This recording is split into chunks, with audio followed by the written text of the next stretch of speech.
ಅನುಷ್ಠಾನ ಮಾಡಿದರೆ ಎಲ್ಲ ಕಾರ್ಯಕ್ರಮಗಳನ್ನ ಇವತ್ತು ಆ ಕನಸನ್ನ ಪೂಜ್ಯರ ಕನಸುಗಳನ್ನ ಆ ಕನಸುಗಳನ್ನ ನನಸು ಮಾಡಿದವರು ಯಾರು ಅಂತ ಹೇಳಿದ್ರೆ ಅದೆಲ್ಲ ವೇದಿಕೆ ಮುಂಭಾಗದಲ್ಲಿ ಏನೆಲ್ಲ ಕೂತಿದ್ದೀರ ಇದೆಲ್ಲ ಕನಸುಗಳನ್ನ ಇವತ್ತು ನನಸು ಮಾಡಿದವರು. ಬೇರೆ ಬೇರೆ ಕಾರ್ಯಕ್ರಮಗಳನ್ನು ಪೂಜ್ಯರ ಹಮ್ಮಿಕೊಂಡಿದ್ದಾರೆ. ನಾನು ಚಿಕ್ಕನಾಯಕನ ತಾಲೂಕಿನ ವರದಿಯನ್ನು ನೋಡಿದೆ, ನನಗೆ ಬಹಳ ಆಶ್ಚರ್ಯ ಆಯಿತು. ಇವತ್ತು ಶಿಕ್ಷಕ ಧರ್ಮಸ್ಥಳದಿಂದ ಚಿಕ್ಕನಾಯಕನಲ್ಲಿ ತಾಲೂಕಿಗೆ 18 ಕೋಟಿ ರೂಪಾಯಿ ಅನುದಾನ ಬಂದಿದೆ. ಚಿಕ್ಕನಾಯಕ ತಾಲೂಕಿನ ಪೂಜ್ಯರು ಧರ್ಮಸ್ಥಳದಿಂದ 18 ಕೋಟಿ ರೂಪಾಯಿ ಅನುದಾನವನ್ನು ಇವತ್ತು ಈ ತಾಲೂಕಿಗೆ ಕೊಟ್ಟಿದ್ದಾರೆ. ಪೂಜ್ಯರ ಕೊಡುಗೆ ಬಹಳಷ್ಟಿದೆ.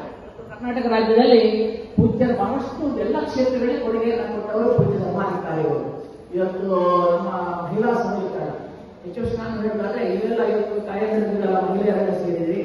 ರಾಜ್ಯದಲ್ಲಿ ಬಹಳ ದೊಡ್ಡ ಕೊಡುಗೆಯನ್ನು ಮಹಿಳಾ ಸಬಲೀಕರಣಕ್ಕೆ ಬಹಳ ದೊಡ್ಡ ಕೊಡುಗೆಯನ್ನು ಕೊಟ್ಟಂತ ಕ್ಷೇತ್ರ ಅದು ಯಾವುದಿದೆ ಅಂತ ಹೇಳಿದ್ರೆ ಶಿಕ್ಷಕ ಧರ್ಮಸ್ಥಳ ಗ್ರಾಮಾಭಿವೃದ್ಧಿ ಯೋಜನೆ ಬಹಳ ದೊಡ್ಡ ಕೊಡುಗೆಯನ್ನು ಕೊಟ್ಟಿದೆ.